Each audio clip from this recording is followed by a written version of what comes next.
Chương 2. Xử thế. Người biết đối nhân xử thế đi được khắp thế gian.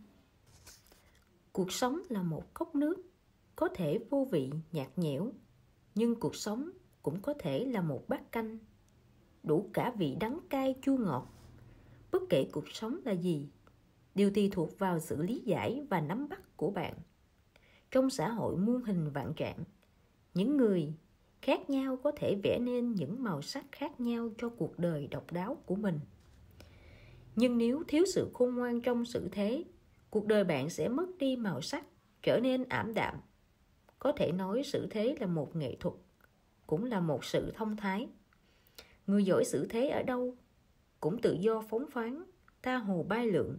Còn người không giỏi xử thế thì đi đâu cũng gặp khó khăn chướng ngại, không được lòng người khác. 10. Khiêm nhường giản dị, một thái độ sống tao nhã. Thế nào là khiêm nhường giản dị? Khiêm nhường giản dị là một thái độ sống tao nhã. Nó đại diện cho sự lạc quan, chín chắn và lý tưởng. Nó là một tấm lòng rộng mở, một thái độ phóng khoáng. Nó kết hợp sự tế nhị, là cảnh giới cao nhất của tính cách con người. Núi không nói về chiều cao của nó, nhưng điều đó không ảnh hưởng đến việc nó cao chọc trời. Biển không nói về độ sâu của nó, nhưng điều đó không ảnh hưởng đến việc nó chứa nước từ trăm nghìn suông suối. Đất không nói về sự rộng lớn của nó, nhưng không ai có thể phủ nhận khả năng chứa đựng vạn vật của nó. Đó đều là biểu hiện của khiêm nhường. Người muốn làm nên nghiệp lớn cần có thái độ khiêm nhường. Chỉ có người khiêm nhường mới khiến người khác tiếp nhận, tán thưởng, khâm phục. Đó chính là cái gốc để đạt được thành công ở đời. Sống khiêm nhường không chỉ có thể bảo vệ bản thân, hòa nhập vào cộng đồng, sống hòa thuận với người khác, mà còn có thể âm thầm tập trung sức mạnh, âm thầm làm việc, kín đáo tạo dựng sự nghiệp của mình. Trong xã hội hiện nay, khi giao tiếp với người khác, chỉ cần xử lý không thỏa đáng là sẽ gây ra rất nhiều phiền toái không cần thiết. Nhẹ thì làm việc mất vui, nặng thì có thể ảnh hưởng đến sự nghiệp. Cây đứng một mình chắc chắn sẽ bị gió thổi bật gốc. Người xuất chúng hơn người khác sẽ bị đám đông bài xích. Ụ đất cao bên bờ sông chắc chắn sẽ bị nước cuốn trôi. Vì vậy, chỉ có khiêm nhường mới có thể xử lý êm đẹp các mối quan hệ. Benjamin Franklin, một trong những người tạo lập nên nước Mỹ, thời trẻ từng đến thăm một vị trưởng bối. Khi vị trưởng bối kia đưa ông vào một căn nhà tranh thấp bé, ông ưỡn ngực ngẩng cao đầu, trông rất oai phong. Vừa vào thì trán ông va phải khung cửa đau điếng. Vị trưởng bối quay sang cười, nói với ông: "Đau lắm phải không? Cháu biết không, đây là thu hoạch lớn nhất của cháu trong ngày hôm nay." Một người muốn thấu hiểu thế sự, giỏi đối nhân xử thế thì phải luôn biết cúi đầu. Benjamin Franklin luôn nhớ điều đó và ông đã thành công. Bất kể là trên quan trường, trong giới doanh nhân hay trong các cuộc đấu tranh chính trị quân sự, khiêm nhường đều là một tư thế. Tiến có thể công, lùi có thể thủ. Trông thì bình thường, nhưng thật ra lại là mưu lược xử thế cao thâm. Dương Hổ sinh ra trong gia đình quan lại, nhưng ông thanh bạch chính trực, khiêm nhường lễ độ, hoàn toàn không có những thói hư tật xấu của những người nhà quan như kiêu ngạo hống hách. Sa đọa, khi còn trẻ, ông từng nhiều lần được tiến cử, đề bạt nhưng ông đều từ chối. Khi Tào Sản, chuyên quyền từng muốn trọng dụng Dương Hổ và Vương Thẩm. Vương Thẩm vui mừng khuyên Dương Hổ nhận lời, nhưng Dương Hổ nói: "Luồn cuối bợ đỡ người khác đâu có dễ dàng thế." Sau đó Tào Sản bị giết. Vì là phó quan nên Vương Thẩm bị cách chức. Vương Thẩm nói với Dương Hổ: "Lúc đầu tôi nên nghe lời ông." Nhưng Dương Hổ không hề đắc ý khoe khoang mình khôn ngoan đoán trước được sự việc, mà chỉ nói: "Chuyện này không phải tôi tiên đoán trước được." Khi Tấn Vũ đế xưng đế, vì Dương Hổ phò trợ có công nên được phong chức trung quân, tướng quân, nhưng ông kiên quyết từ chối. Thế là từ chức cũ, Ông được thăng lên hầu, nhưng Dương Hổ luôn đối đãi vô cùng khiêm nhường với các đại thần danh tiếng triều trước như Vương Hữu, Giả Sung, Bùi Tú, không dám đứng trên họ. Dương Hổ làm quan hai triều, nắm quyền trọng yếu, nhưng bản thân ông không bao giờ lợi dụng chức quyền để mưu lợi riêng. Phàm những người được Dương Hổ cất nhắc thăng quan đều không biết là Dương Hổ đề cử mình. Ông cũng không khoe khoang chuyện đó. Bình thường Dương Hổ sống thanh bạch, giản dị, bổng lộc dùng hết để giúp đỡ người trong tộc hoặc thưởng cho tướng sĩ, trong nhà không có của cải dư thừa. Lúc lâm chung, ông để lại di ngôn, không muốn được an táng theo cấp bậc hầu tước. Tấn Vũ Đế hạ chiếu nói, Dương Hổ trước giờ là người khiêm nhường, ý chí kiên định. Đây chính là đức tính khiến Bá Di, Thúc Tề thời xưa được gọi là hiền nhân, quý tử, hoàn toàn được danh tiết. Dương Hổ cả đời khiêm nhường, cũng là một đời thành công. Từ vua một nước đến bách tính lê dân đều vô cùng kính phục ông, biết ơn ông.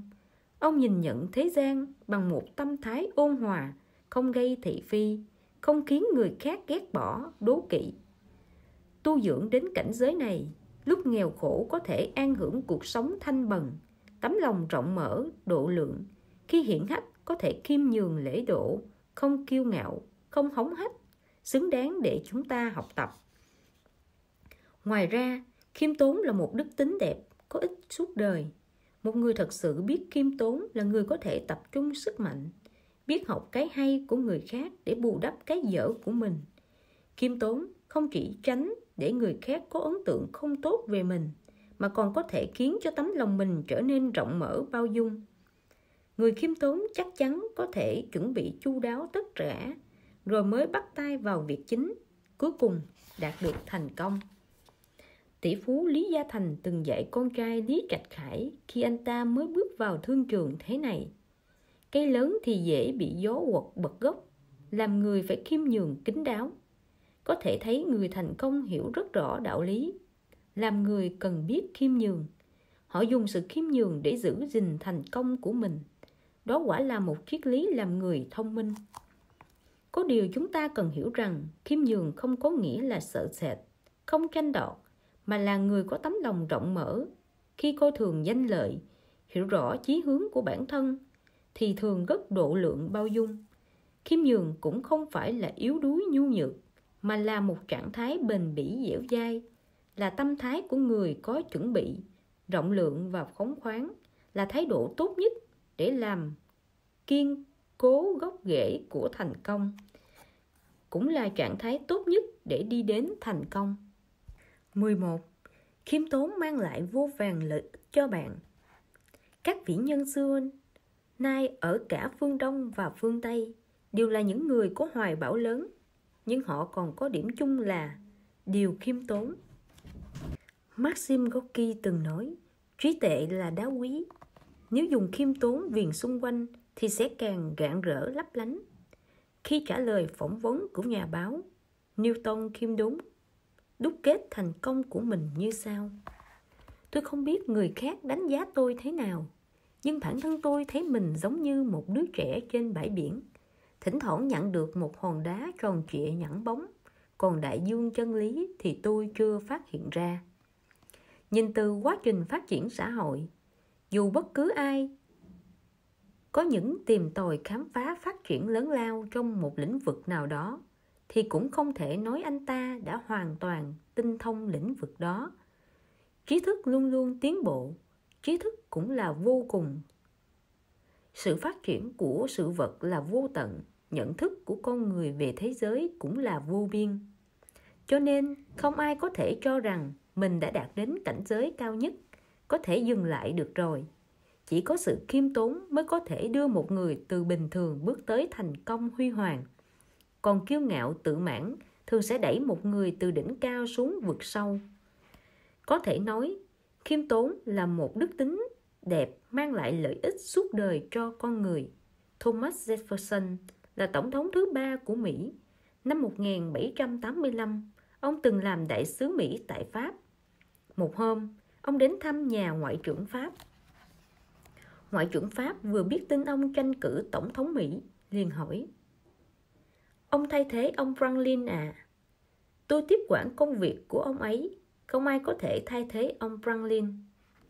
Jefferson khiêm tốn đáp. Sự khiêm tốn của Thomas Jefferson để lại ấn tượng sâu sắc cho ngoại trưởng Pháp. Cuối cùng, Thomas Jefferson trở thành vị tổng thống. Vừa khiêm tốn vừa có nhiều thành tựu kiệt xuất. Vì trong quan điểm của ông, khiêm tốn là đức tính phải có của một con người. Theo ông, một người chỉ biết cách làm việc còn chưa đủ. Điều quan trọng là anh ta biết cách làm người. Một triết giả từng nói, khiêm tốn với cấp trên là bổn phận, khiêm tốn với cộng sự là tốt bụng, khiêm tốn với cấp dưới là cao quý, khiêm tốn với tất cả mọi người là an toàn. Tuy chỉ là một câu nói rất bình thường nhưng lại mang triết lý sâu sắc. Muốn làm được như vậy thật ra không dễ. Bạn phải có một sức mạnh cực lớn. Chỉ khi tri thức, tu dưỡng, kinh nghiệm của một người được tích lũy đến một mức độ nhất định, người đó mới có thể bước ra cuộc đời với tâm thái chín chắn, lý trí, lạc quan, tự trọng, khôn ngoan. Khiêm tốn là một đức tính đẹp, một sự tu dưỡng, cũng là một trong những tiêu chí đánh giá tư tưởng đạo đức của một người đã cao quý hay chưa. Vậy cần phải thể hiện sự khiêm tốn đó thế nào? Nếu bạn khiêm tốn không đúng cách, rất có thể sẽ khiến người khác nghĩ bạn tự ti, bạn giả vờ làm bộ. Đó là điều chúng ta không mong muốn nhất. Vì vậy, thể hiện sự khiêm tốn đúng cách cũng vô cùng quan trọng. Khiêm tốn trước hết phải chân thật, thẳng thắn, không giả dối, không làm ra vẻ.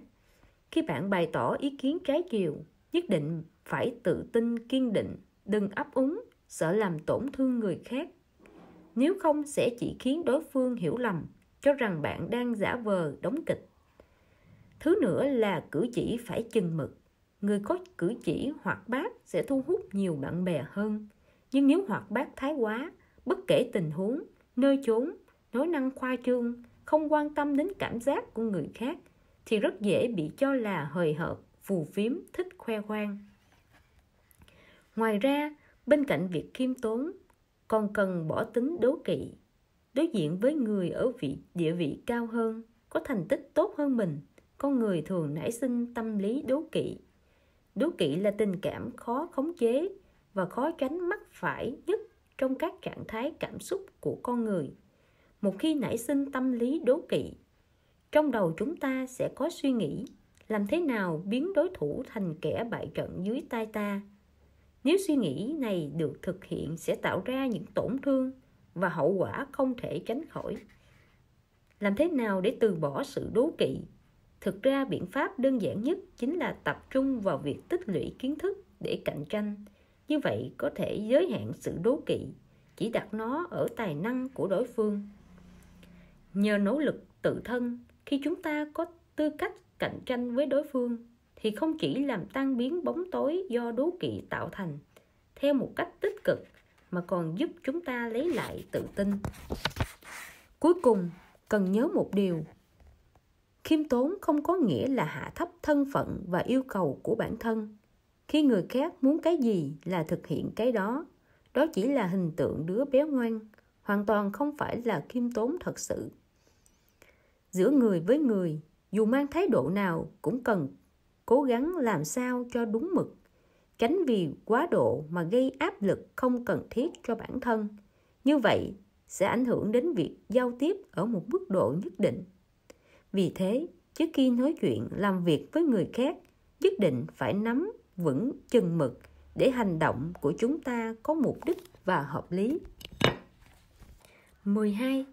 Có thể tha thứ thì tha thứ. Truyền thống mấy nghìn năm của Trung Quốc luôn đề xướng sự khoan dung, nhường nhịn. Có thể tha thứ thì tha thứ. Có câu, người tha thứ cho người khác không phải là kẻ ngốc.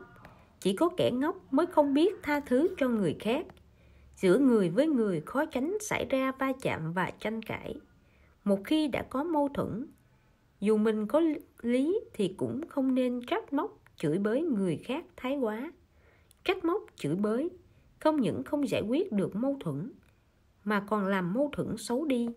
Cuối cùng khiến quan hệ của đôi bên rạn nứt, đổ vỡ là cách thiệt hại cả đôi bên. Vương Phương là nhân viên lâu năm của một công ty.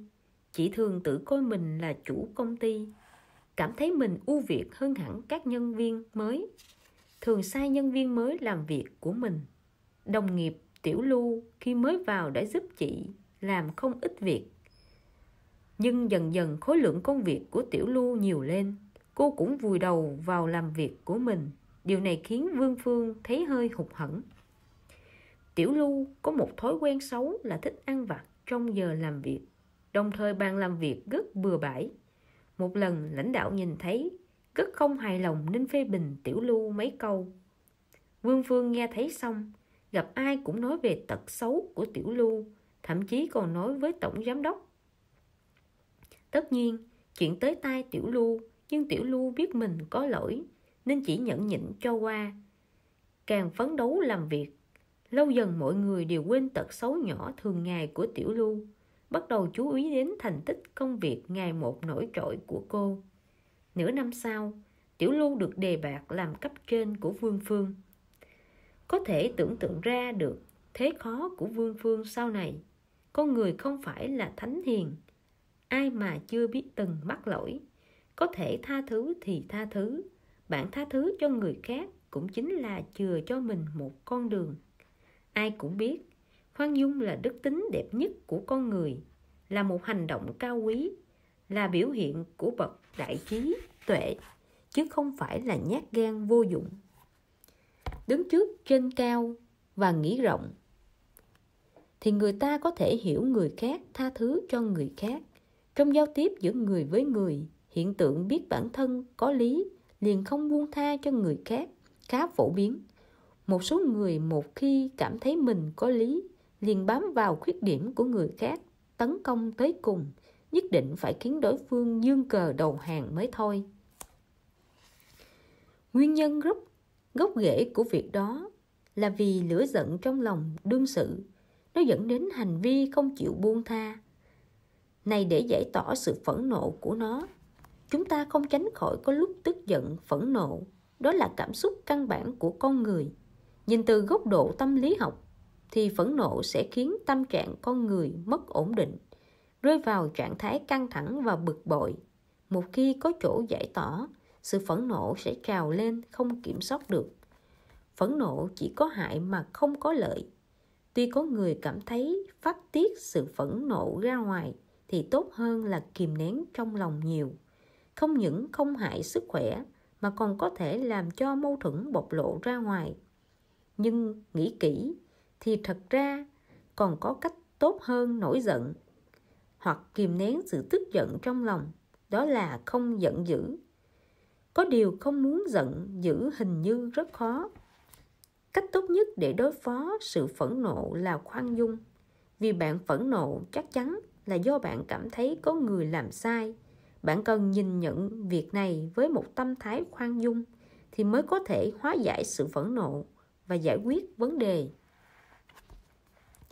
Pythagoras, một nhà toán học, nhà triết lý thời Hy Lạp cổ, từng nói: phẫn nộ bắt đầu bằng sự ngu xuẩn, kết thúc bằng sự hối hận. Nếu một người không thể khống chế cảm xúc của mình, tránh xa sự phẫn nộ, gặp chuyện không vui liền nổi cáu, thấy mình có lý liền không buông tha cho người khác, không biết lùi bước, vậy thì loại người này sẽ không có bạn bè tri âm, luôn sống trong sự ám ảnh của nỗi phẫn nộ. 9 bỏ làm 10, có thể tha thứ thì tha thứ. Cả hai câu này đều khuyên chúng ta cố gắng đối xử khoan dung nhường nhịn với người khác.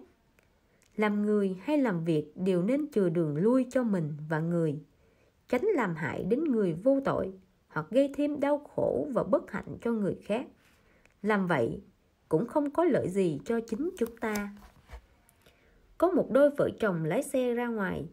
Lúc đổ xe không cẩn thận đâm vỡ đèn đuôi của xe đằng trước. Đôi vợ chồng này chuẩn bị xin lỗi và đền tiền, cứ tưởng là gặp phiền toái lớn rồi đây. Ai ngờ khi nghe lời xin lỗi, người tài xế kia nhìn đuôi xe rồi cười. và nói: tôi biết anh chị không cố ý, lần sau nhớ để ý nhé. Đồng thời chỉ lấy số tiền bằng giá chiếc đèn trên thị trường, trả lại khoản tiền bồi thường hai vợ chồng đưa thêm. Đây là một câu chuyện cả nhà đều vui. Đôi vợ chồng này không những không cáu kỉnh tức tối vì va chạm với xe của người khác, mà trong lòng còn cảm thấy cảm kích. Sau này khi lái xe, họ càng cẩn thận hơn. Còn người lái xe chỉ nhận tiền sửa xe, trong lòng cũng thấy vui vì mình đối xử khoan dung với người khác. Có câu: chỉ một nụ cười là ân oán tiêu tan. Nụ cười là cách thể hiện sự tha thứ tốt nhất và trực tiếp nhất. Nụ cười có thể thay thế cho mọi lời nói, hóa giải mọi mâu thuẫn, làm tiêu tan mọi ân oán. Đã có lý thì điều gì bỏ qua được hãy cứ bỏ qua. Vừa không gây tổn hại đến phẩm giá của bản thân, lại có thể giải quyết sự việc một cách mỹ mãn, sao lại không làm chứ? 13. Coi trọng cái tình trong đối nhân xử thế. Cái tình là tình cảm, là địa hạt tinh thần chỉ con người mới có, là sự nuôi dưỡng tâm hồn mang tính bản năng của con người. Có câu: con người đâu phải là cỏ cây, sao có thể vô tình được. Coi trọng cái tình khi đối đãi với người khác thường có thể hóa giải mâu thuẫn, giúp mối quan hệ thêm tốt đẹp. Coi trọng cái tình nhiều khi chỉ là chủ động giúp đỡ người khác. Có lúc là một lời nói hỏi thăm ân cần, chia sẻ thông tin mình có cho người khác, hay tiễn biệt người khác một cách chân thành. Thực ra, chỉ cần có tấm lòng, coi trọng cái tình một chút, thì những việc đó không khó làm chút nào. Đời Đường có một câu chuyện được ghi lại trong cuốn Quốc Sử Bổ. Có một vị phán quan tên là Nhậm Địch Giảng. Có lần ông ta đến muộn trong bữa yến tiệc của quân sứ Lý Cảnh nên bị phạt rượu.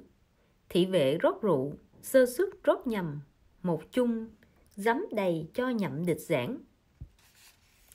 Vừa uống một hớp, Nhậm Địch Giảng đã thấy chua lét khó nuốt.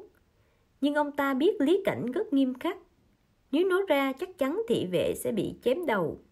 Thế nên ông ta vẫn uống cạn chung giấm. Kết quả ông ta nôn ra máu. Sau này sự việc truyền ra ngoài, người trong quân doanh đều vô cùng cảm kích ông ta. Nhân cách khoan dung độ lượng, coi trọng cái tình này được mọi người vô cùng ca ngợi. Con người là động vật có tình cảm. Tình cảm là thứ tốt đẹp nhất, thần thánh nhất của con người, là cầu nối của sự tin cậy và thấu hiểu giữa người với người.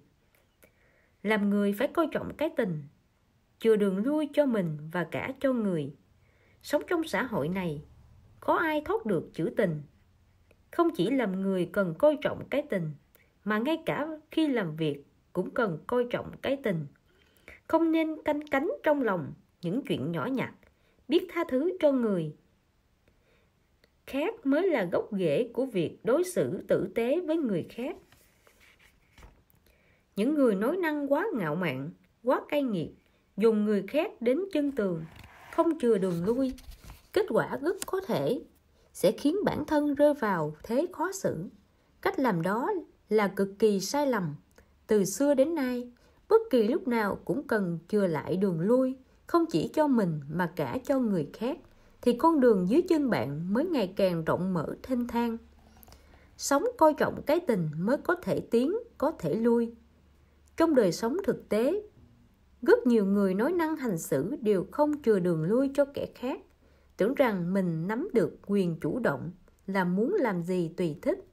Như vậy, bề ngoài thì được đắc ý nhất thời, trong lòng thấy thỏa mãn, nhưng họ không biết rằng họ đã để lại mối nguy hiểm tiềm tàng cho bản thân trong tương lai. Vì hầu như tất cả mọi người đều sẽ có tâm lý báo thù sau khi bị chèn ép.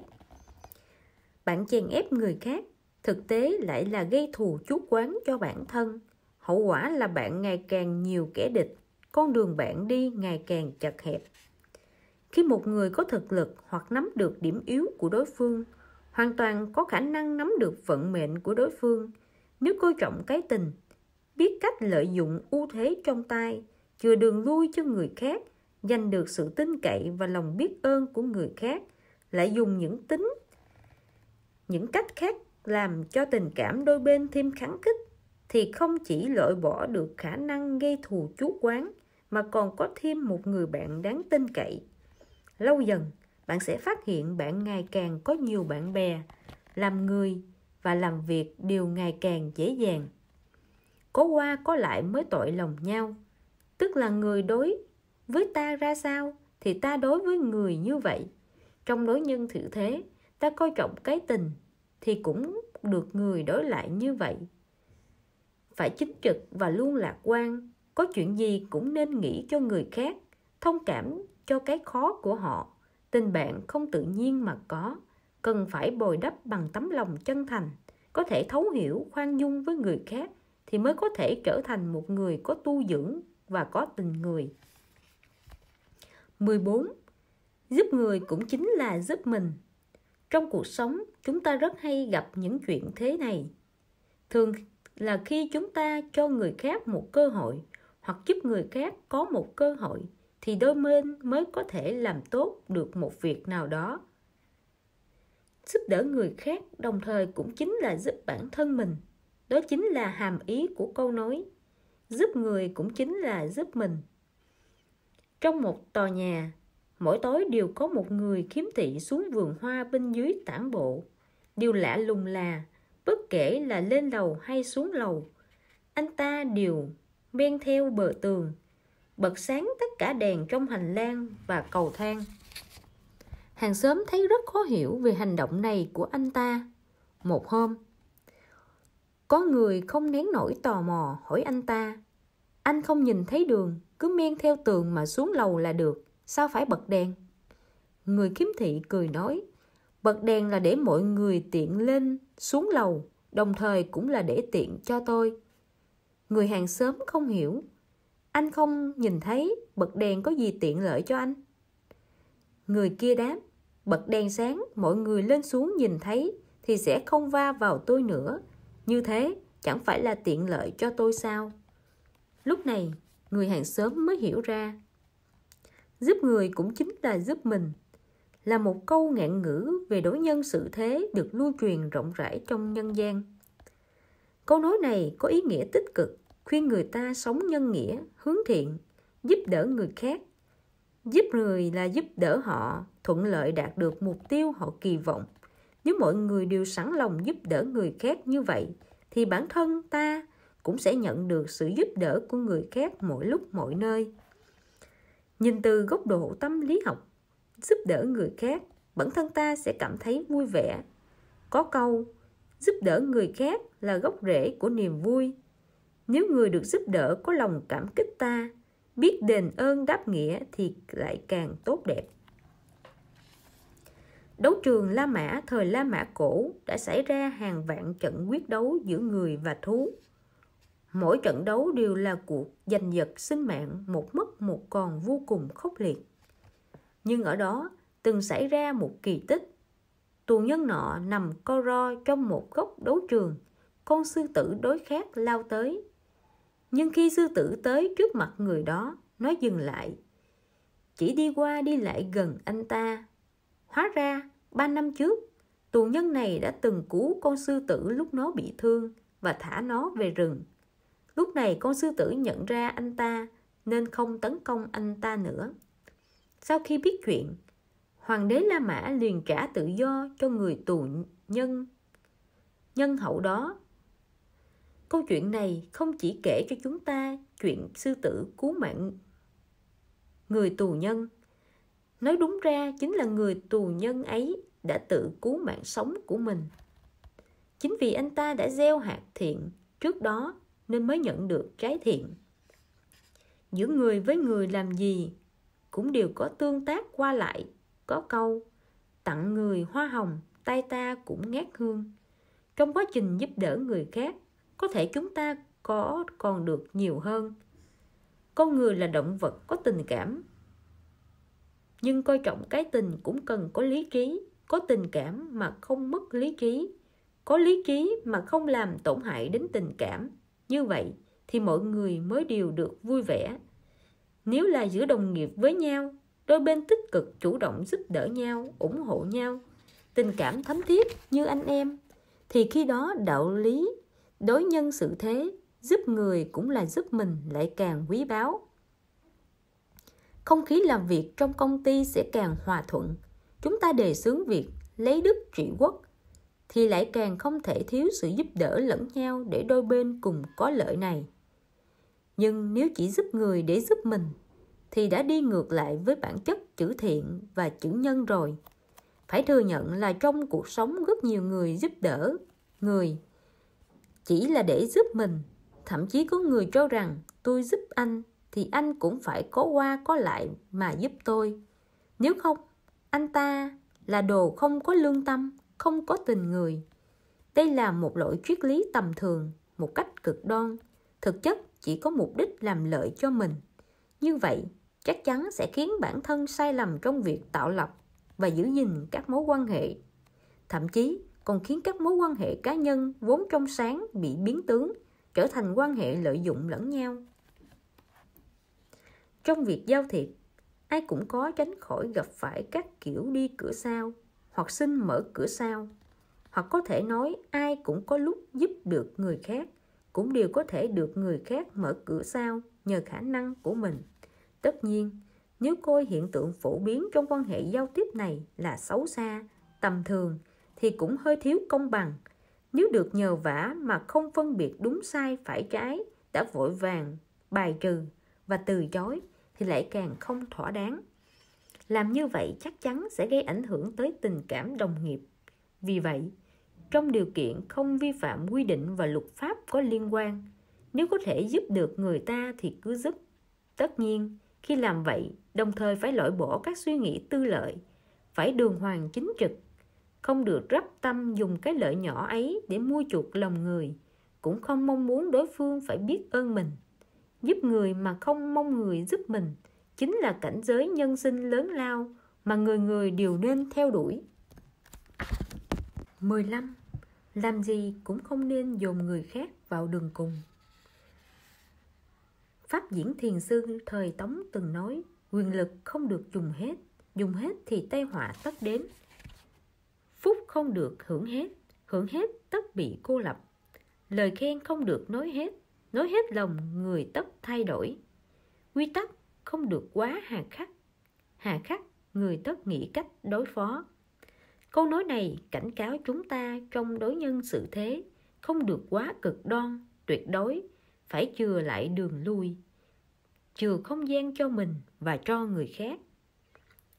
Mọi người đều hiểu, có những việc không cần quá cố chấp, quá nghiêm khắc, quá thẳng thắn. Bởi trong nhiều chuyện, thực ra sự thật trong lòng ai cũng rõ. Nhìn lại những thứ mà ta đã đạt được, đã mất đi, hay những thứ ta sắp đạt được, sắp mất đi, tại sao sự việc lại thành ra như vậy? Có phải vì ta quá cố chấp không?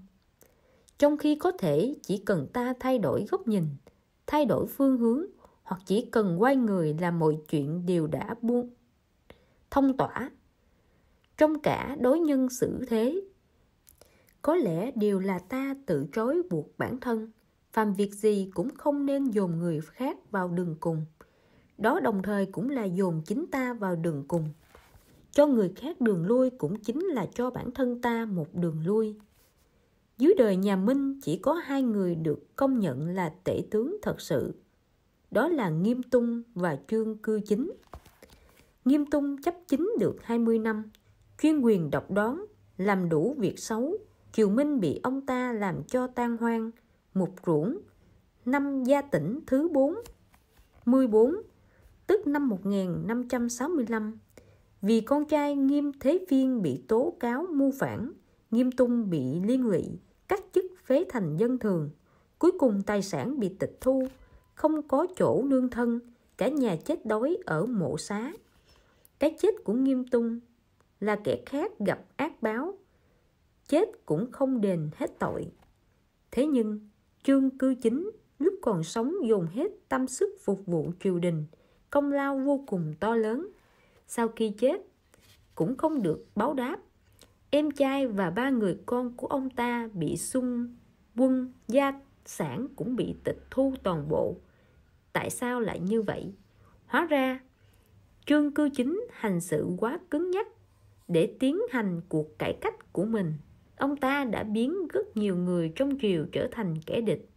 Tuy mục đích rất chính đáng là để sửa đổi cái sai, trấn hưng đất nước, nhưng sách lược quá cứng nhắc nên đã để lại quá nhiều hậu họa. Trong thời gian nắm quyền, Trương Cư Chính nhiều lần bị đối thủ tấn công, chính là minh chứng cho điều này. Theo thời gian, sự uy hiếp đối với quyền lực tể tướng của ông không đến từ các đối thủ trong triều đình, mà đến từ sự xung đột ngày càng một lớn giữa hoàng quyền và thần quyền. Đây cũng chính là nguồn gốc cho bi kịch sau khi mất của ông ta. Tháng 3 năm Vạn Lịch thứ 7, tức năm 1579, hoàng đế yêu cầu bộ hộ cấp thêm 10 vạn lạc bạc cho cung đình chi tiêu. Mỗi năm số tiền chi tiêu của cung đình đã là 100 vạn lạng. Từ năm Vạn Lịch thứ 6, tức năm 1578, lại tăng thêm thành 120 vạn lạng. Cho nên lần này, khi hoàng đế yêu cầu như vậy, Trương Cư Chính nói tiền bạc có hạn, nếu phải thu thêm thuế, thần không dám vâng mệnh. Vì sự ngăn cản của Trương Cư Chính, hoàng đế Vạn Lịch buộc phải mệnh lệnh của mình. Tháng 4, hoàng đế Vạn Lịch lại lấy cớ nội khố thiếu tiền thưởng, truyền dụ cho bộ công đúc tiền đưa vào nội khố để sử dụng. Trương Cư Chính lại dâng tấu can ngăn, yêu cầu hoàng đế Vạn Lịch đề cao tính tiết kiệm, tiết giảm chi tiêu, phàm là những khoản chi tiêu vô ích, những khoản tiền thưởng vô danh đều cắt giảm hết. Hoàng đế Vạn Lịch lớn lên dưới sự dạy bảo của người thầy nghiêm khắc Trương Cư Chính. Thời niên thiếu vô cùng kính sợ người thầy này, nhưng khi trưởng thành, thân là cửu ngũ chi tôn mà lại phải chịu sự khống chế của đại thần, Vạn Lịch cuối cùng cũng không thể chịu nổi. Năm Vạn Lịch thứ 8, tức năm 1580, hoàng đế trẻ tuổi sau khi uống rượu đã vui đùa với đám thái giám trẻ. Thái hậu biết chuyện liền bắt Vạn Lịch quỳ xuống, sai Trương Cư Chính thay hoàng đế viết tội kỷ chiếu, bản kiểm điểm.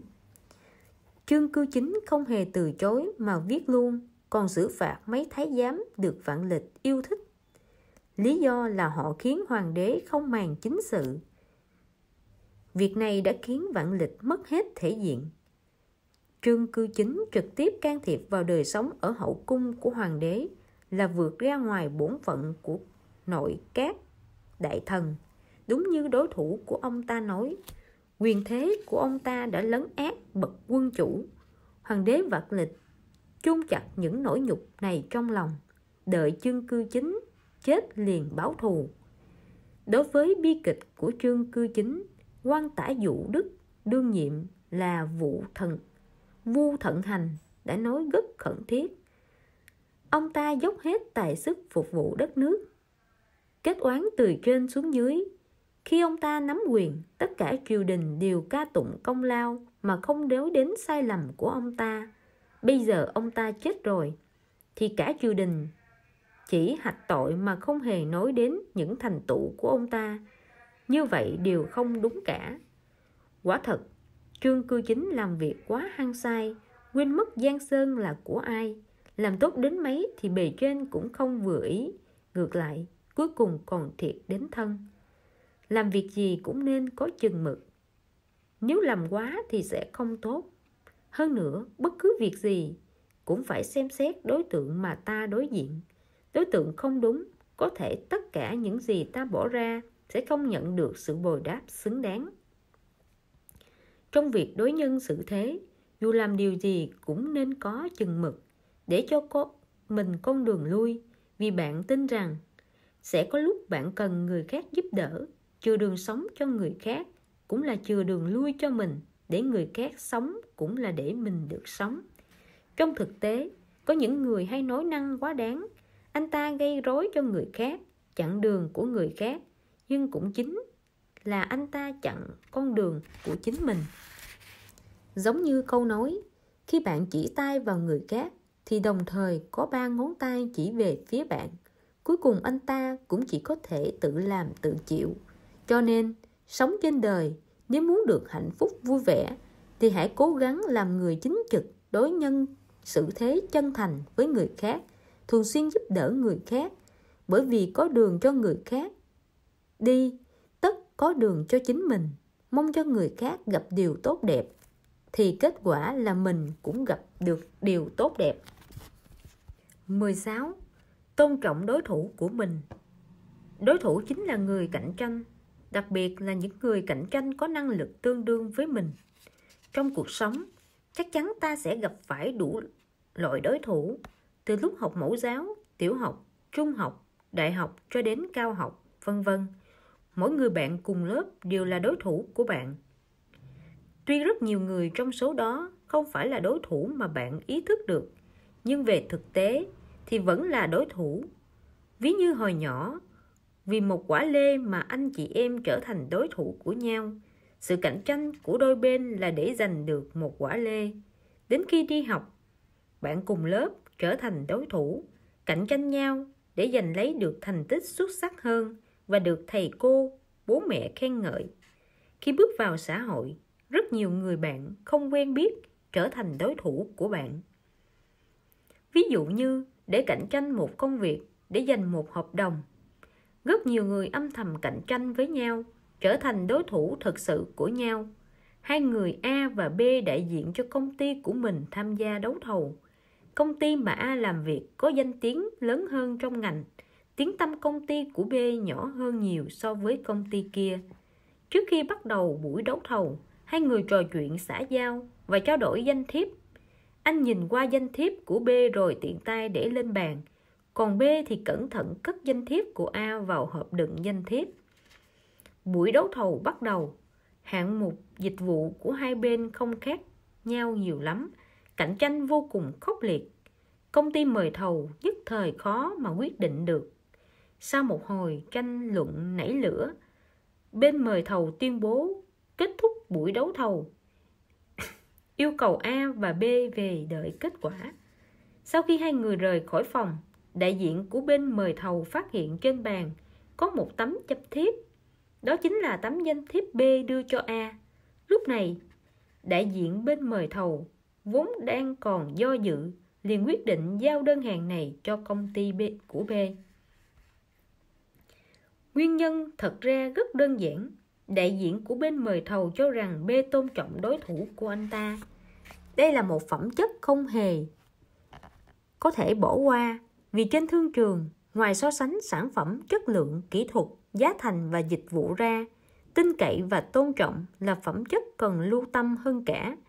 Giành được sự tin cậy còn có lợi ích lâu dài hơn giành được một đơn đặt hàng. Phải tôn trọng đối thủ thì mới có thể xây dựng được hình tượng của bản thân. Trong kinh doanh, chúng ta thường thấy các đối thủ cạnh tranh cực kỳ khốc liệt, coi việc mình độc chiếm được một mảnh thị trường nào đó là thành công của bản thân, coi việc đánh sập đối thủ là niềm vui mà chỉ quan tâm chú trọng vào những điều đó. Nhưng đó là cách hành xử của người bình thường, không thể làm nên sự nghiệp lớn. Vì muốn giành được chiến thắng lớn hơn trong cạnh tranh, thì thực lực và uy tín xã hội vẫn là quan trọng nhất. Ngoài hai điều này ra, không có cách nào khác cả. Tháng 7 năm 2006, William, trợ lý hành chính của Coca-Cola, liên kết với hai kẻ đồng mưu định bán bí mật kinh doanh của Coca-Cola cho PepsiCo với giá 1.500.000 đô la Mỹ. Nắm bắt được bí mật kinh doanh của đối thủ cạnh tranh sẽ là lợi thế không thể đo đếm được cho tương lai của PepsiCo, nhưng hãng đã không hề động lòng mà chủ động báo chuyện này cho Coca-Cola. Coca-Cola lập tức liên hệ với FBI, nhanh chóng bắt được 3 kẻ nội gián và trừng trị theo pháp luật. Có phóng viên từng phỏng vấn John Scully, tổng giám đốc điều hành đã nghỉ hưu của PepsiCo, về bí quyết thành công của PepsiCo. Câu trả lời của ông là: bí quyết chỉ có một, đó chính là chúng tôi tìm thấy đối thủ cạnh tranh vĩ đại của mình. Tên của đối thủ đó là Coca-Cola. Cách làm của PepsiCo thật đáng kính phục. Nó không chỉ phản ánh đạo đức và cảnh giới quản lý cấp cao của hãng, mà nó còn cho thấy tầm nhìn và tấm lòng rộng mở của ông, từ chối tình báo bất hợp pháp, đồng thời chủ động giúp Coca-Cola bắt nổi gián.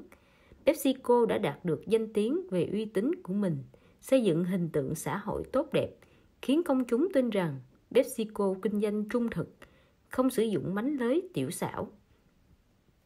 Nếu PepsiCo vội vàng nhận mua tin tình báo mà nổi gián của Coca-Cola cung cấp, rồi bị phát hiện, không những PepsiCo phải chịu sự trừng phạt của pháp luật mà còn làm danh tiếng của hãng bị hủy hoại, như thể tổn thất còn lớn hơn nữa. Tôn trọng đối thủ mới khiến bạn và đối thủ ở cùng một đẳng cấp, mới có thể xây dựng hình tượng bản thân, tiến xa trên con đường của mình. Trong cuộc sống, chúng ta sẽ gặp phải rất nhiều trở ngại và đối thủ cạnh tranh, sẽ phải chịu rất nhiều áp lực và khó khăn. Thực ra, đó không hoàn toàn là điều xấu. Trở ngại là một tài sản quý báu. Sau khi trải qua các khó khăn trở ngại, chúng ta mới có thể trở nên chín chắn hơn, trưởng thành hơn. Hơn nữa, áp lực có thể trở thành động lực tiến bước của chúng ta. Cuộc sống có đối thủ mới thú vị và đa dạng, cuộc đời mới có ý nghĩa hơn. Thế nhưng, trong thực tế, đối với đối thủ cạnh tranh, có nhiều người thì lạnh lùng, thô bạo, có người thì nói kháy, nói điểu, có người lại tấn công, báo thù, thậm chí có người còn đâm lén sau lưng. Tất cả những người này đều có thể coi là tố chất thấp kém, thiếu tu dưỡng đạo đức. Vấn đề của họ chính là không thể đối mặt trực tiếp với trở ngại, khó khăn của bản thân. Khó khăn khiến người ta tiến bộ, yên bình khiến người ta tụt hậu. Một người luôn thuận buồm xuôi gió sẽ không thể vượt qua được giông bão. Bông hoa trong nhà kính không thể chịu nổi gió dập mưa vùi. Cuộc sống và công việc ổn định dễ khiến người ta sinh thói lười biếng, mà thói lười biếng này sẽ nuốt trọn tinh thần cầu tiến của bạn. Người làm việc lớn thực sự luôn tôn trọng đối thủ và coi đối thủ là bạn chung chí hướng, nâng cao trí tuệ và năng lực của mình trong quá trình cạnh tranh. Có đối thủ thì sẽ có mục tiêu, sẽ biết lo xa. Tôn trọng đối thủ thì phải phấn đấu cạnh tranh bằng phương thức lành mạnh, tìm tòi sáng tạo để đánh bại đối thủ. Như vậy, chiến thắng bạn đạt được sau khi khắc phục trở ngại khó khăn mới cao quý, mới khiến đối thủ khâm phục bạn, tôn trọng bạn, khiến nhân cách của bạn thêm cao đẹp, khiến sự nghiệp và cuộc đời bạn thêm thành công. 17. Không khoe khoang trước mặt người khác. Tâm lý học hiện đại cho rằng bản tính con người là không biết thỏa mãn. Khoe khoang là hành vi tuyên bố với thế giới bên ngoài sự thỏa mãn khi những gì tôi có hoặc những gì chúng tôi có tốt hơn của người khác, bằng cách thức khoa trương, thậm chí là khiêu khích. Trong cuộc sống, có một số người luôn thích khoe khoang thành công của mình trước mặt người khác, luôn cho rằng làm vậy sẽ khiến người khác đánh giá cao mình, khiến người khác khâm phục mình. Nhưng họ không biết rằng những người xung quanh không hề muốn nghe về thành công của bạn. Tự khoe khoang về bản thân quá nhiều lại gây phản tác dụng. Khoe khoang là một biểu tượng không trưởng thành, không tự tin. Con người đều cần sự công nhận của người khác, nhưng khoe khoang quá nhiều, tự khẳng định bản thân quá nhiều, người khác sẽ không muốn nói thêm gì nữa, vì bản thân bạn đã nói đủ nhiều rồi. Kể cả khi bạn hơn người khác mọi mặt, thì cũng không có lý do gì để khoe khoang cả. Khoe khoang chỉ cho thấy bạn nông cạn, không được người khác công nhận. Làm vậy chỉ chặn đường phát triển của bạn. Vì vậy, đừng bao giờ khoe khoang. Con công xòe đuôi để khoe khoang vẻ đẹp của mình. Gà chống gáy để khoe khoang chất giọng của mình. Khoe khoang là bản năng của động vật và cũng là bản năng của con người. Nhưng con người có tư tưởng, có nhận thức, cho nên quan trọng là phải nắm được nguyên tắc. Vì vậy, bản thân việc khoe khoang không sai. Sai là ở chỗ không biết chú ý hoàn cảnh, không biết chừng mực. William Winter từng nói, khoe khoang là nhân tố chủ yếu nhất trong thiên tính của con người. Con người thích khoe khoang ưu thế của mình. Việc này cũng bình thường, như con công thích khoe khoang bộ lông đẹp của nó vậy. Nhưng khoe khoang một cách cố ý sẽ biến sự nhiệt thành thành giả tạo, sự tự nhiên thành đóng kịch. Như vậy, thà không làm gì còn tốt hơn. Nếu bạn khoe khoang thành công của mình trước mặt người thất bại, hành vi của bạn sẽ làm nổi bật sự xui xẻo của người khác, thậm chí khiến đối phương cho rằng bạn khoe khoang thành công của mình là để giễu cợt sự kém cỏi của anh ta, khiến anh ta cảm thấy mình kém cỏi hơn bạn. Việc bạn khoe khoang thành công của mình trước một người thất bại sẽ khiến anh ta thêm giận dữ, thậm chí là ghét bạn. Một lần, có người mời mấy người bạn về nhà ăn cơm. Những người này đều biết nhau. Chủ nhà mời họ chủ yếu là muốn mượn không khí náo nhiệt để giúp một người bạn đang buồn gầu vui vẻ lên. Cách đó không lâu, người bạn này vì làm ăn không tốt nên đã đóng cửa một công ty. Vợ anh ta vì không chịu được áp lực cuộc sống nên đã làm đơn ly hôn với anh ta. Anh ta vô cùng đau khổ. Những người đến ăn cơm đều biết tình cảnh hiện nay của người bạn này. Tất cả đều tránh nói chuyện công việc. Nhưng trong số đó có một người bạn họ Ngô, vì đang kiếm được rất nhiều tiền, uống vài chén rượu vào, liền không kìm được mà nói đến tài năng kiếm tiền và tiêu tiền của mình. Vẻ mặt đắc ý đó, ngay cả chủ nhà cũng thấy khó chịu. Người bạn đang gặp khó khăn kia cúi đầu im lặng, sắc mặt rất khó coi. Chốc thì đi vệ sinh, chốc lại đi rửa mặt. Sau đó anh ta tu sạch cốc rượu rồi rời khỏi đó trước. Chủ nhà tiễn anh ta ra ngoài. Lúc đứng ở đầu ngõ, anh ta tức giận nói: gã họ Ngô kia giỏi kiếm tiền, cũng không cần phải khoe khoang như vậy chứ. Chủ nhà hiểu tâm trạng của bạn.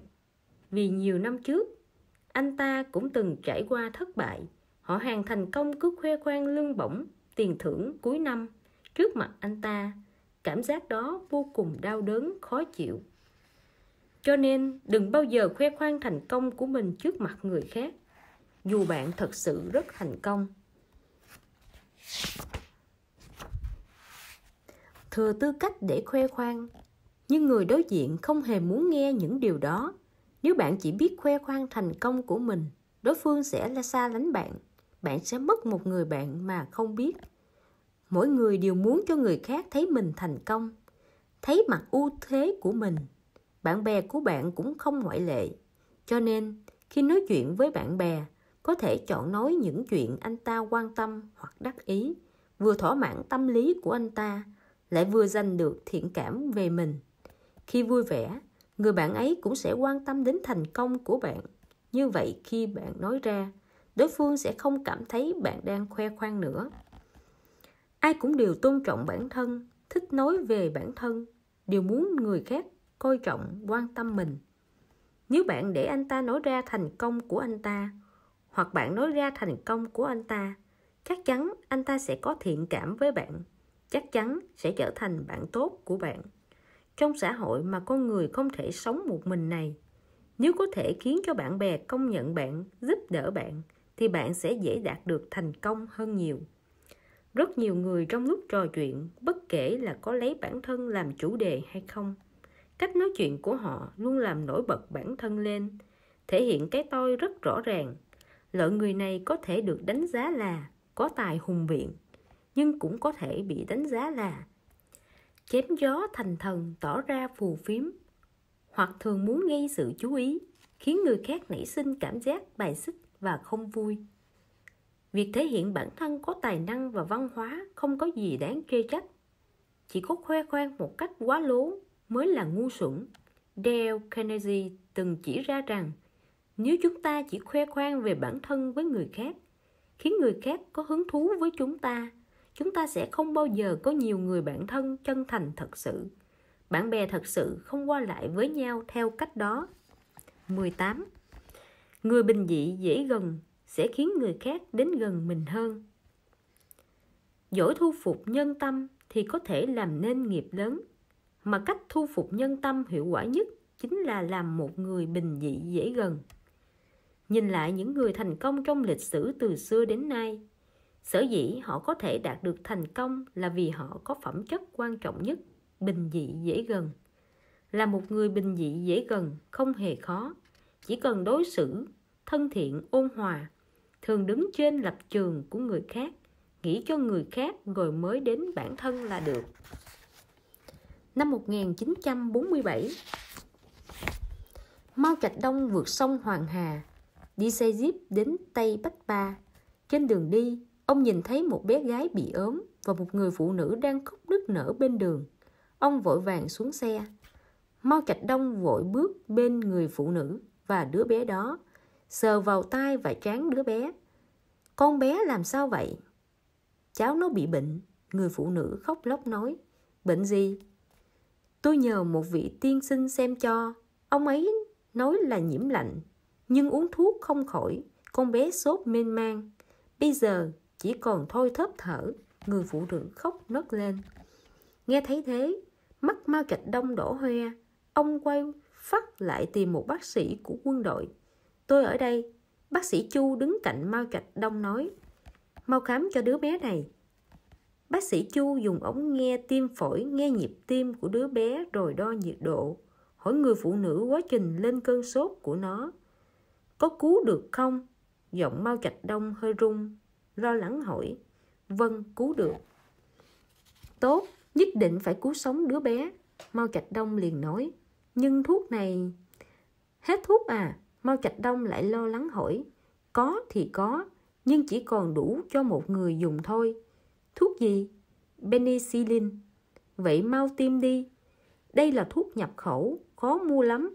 Lúc ông ốm tôi cũng không nỡ dùng. Chưa đến lúc vạn bất đắc dĩ. Bây giờ là lúc vạn bất đắc dĩ. Anh hãy lập tức tiêm cho đứa bé. Bác sĩ Chu tiêm cho đứa bé phần thuốc mà mình mãi không nỡ dùng. Lúc đó thuốc kháng sinh chưa phổ biến như hiện nay, nên hiệu quả rất rõ rệt.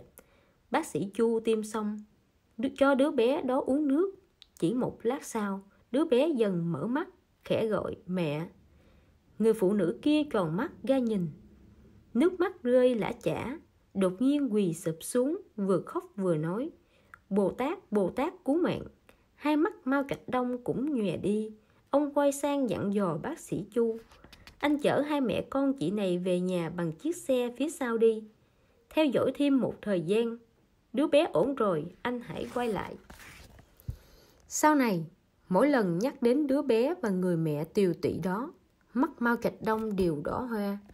Không biết bây giờ đứa bé đó thế nào. Nhiều lần ông day dứt. Nông dân thiếu thốn thuốc men, bị bệnh có chạy mấy chục cây số cũng không tìm được bác sĩ. Phải nghĩ cách đưa bác sĩ về nông thôn. Ăn lương thực người nông dân trồng thì phải chữa bệnh cho người nông dân chứ. Chúng ta không cần bình luận nhiều về câu chuyện trên. Lãnh tụ của nhân dân gần gũi với trái tim của quần chúng nhân dân như vậy. Chủ tịch Mao bình dị gần gũi như vậy. Ai ai cũng có thể thấy được điều đó. Khi giao tiếp với người khác cần ôn hòa thân thiện. Trong cuộc sống, quan hệ giữa người với người cần phải cực kỳ tinh tế.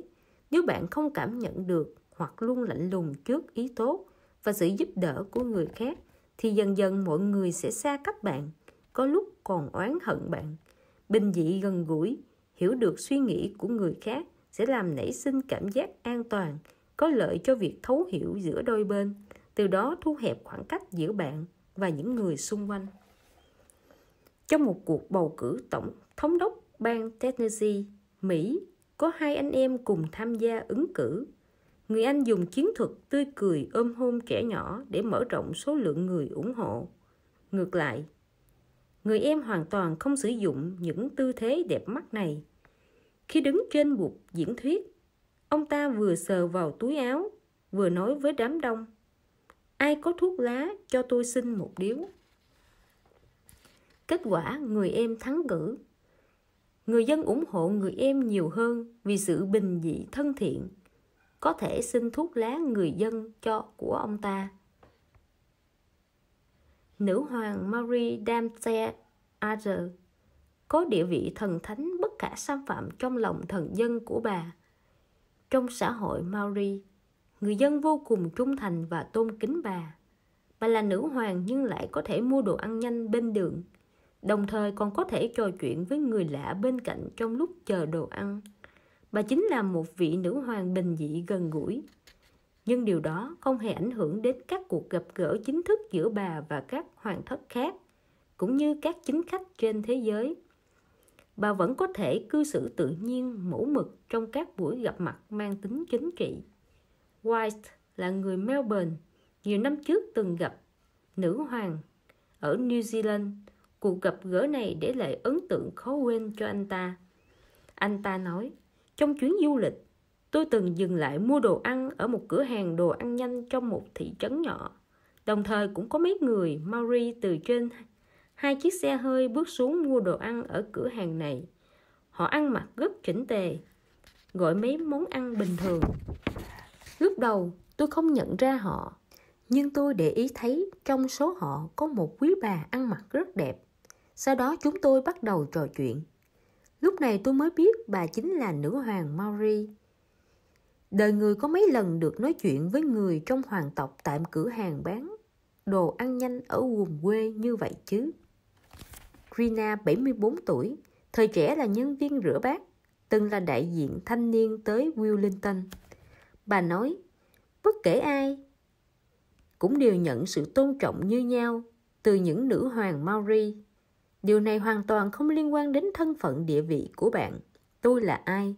Tôi chỉ là nhân viên rửa bát. Dù có địa vị cao, nhưng bà không bao giờ thấy phiền khi giúp bạn một việc gì đó mà bà có thể giúp được. Hơn nữa, nếu cần, bà sẽ luôn đưa bạn đi cùng. Tôi nhớ lúc tôi chờ thang máy khi gặp bà và tùy tùng của bà.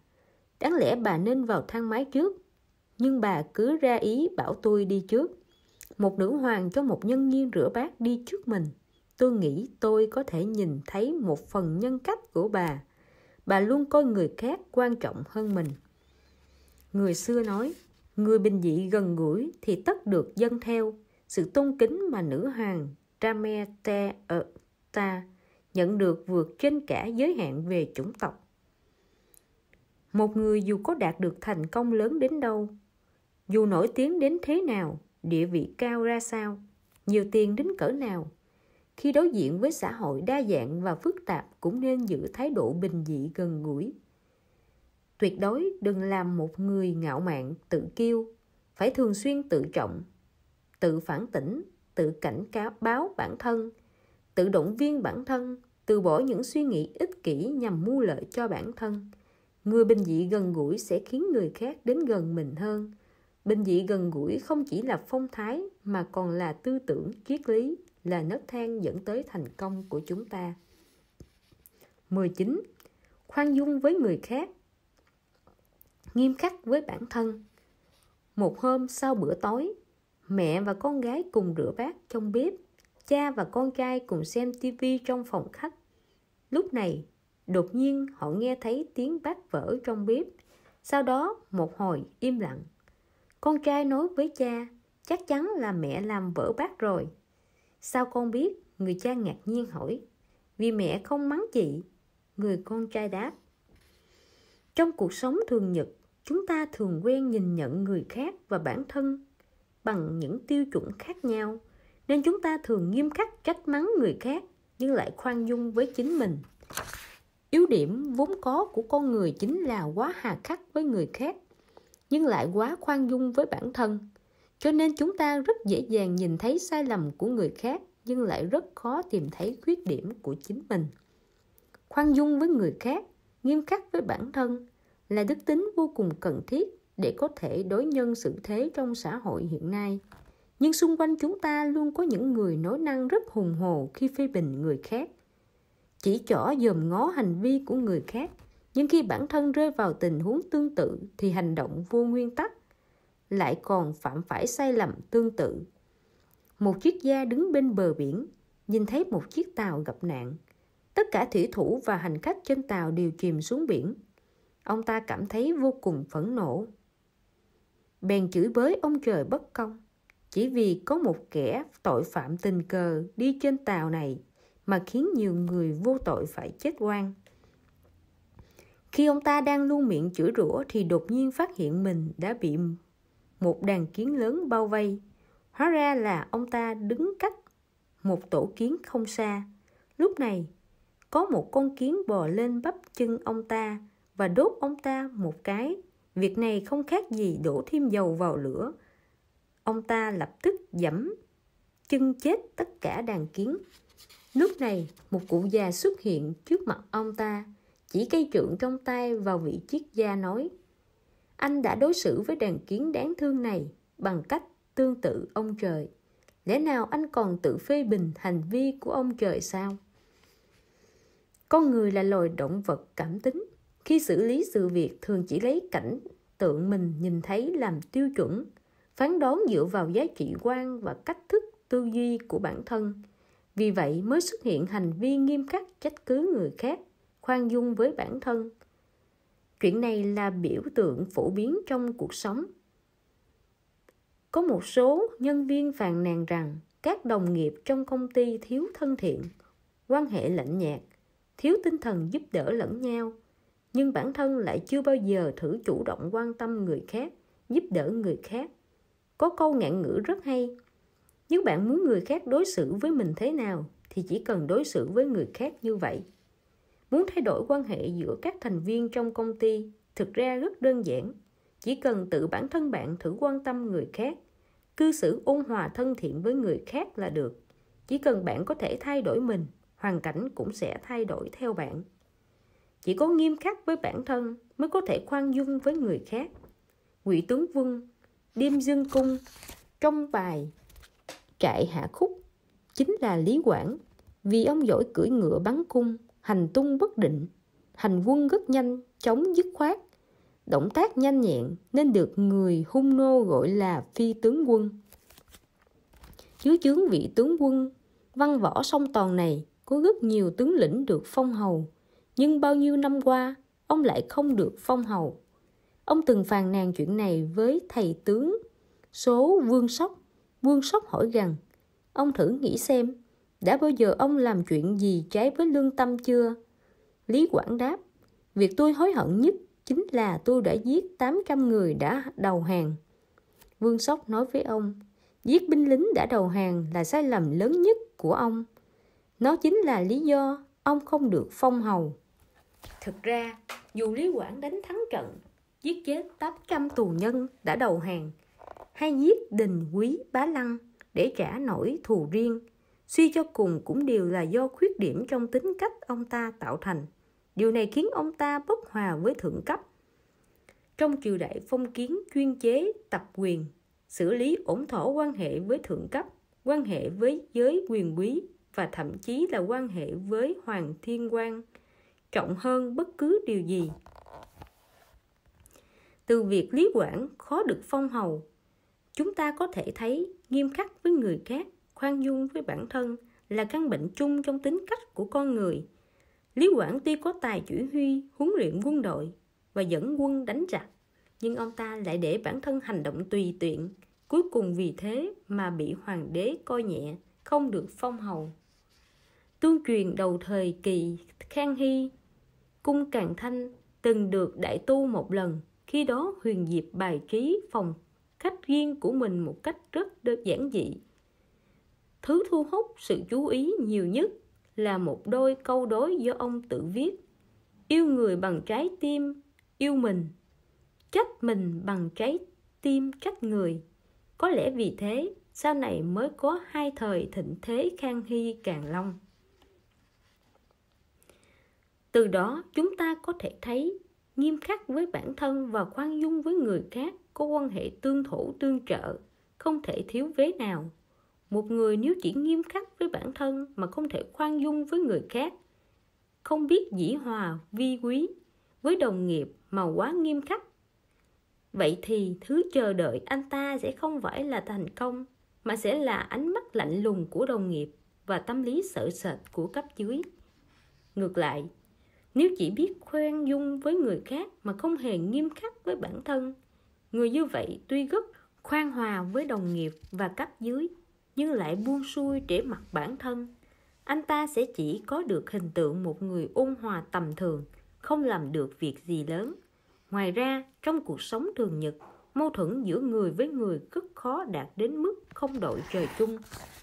Sự tranh chấp giữa người với người chỉ là những chuyện nhỏ nhặt mà thôi. Vì vậy, khi giao tiếp với người khác, hãy luôn nghĩ về mặt tốt của vấn đề, suy nghĩ một cách trọng lượng.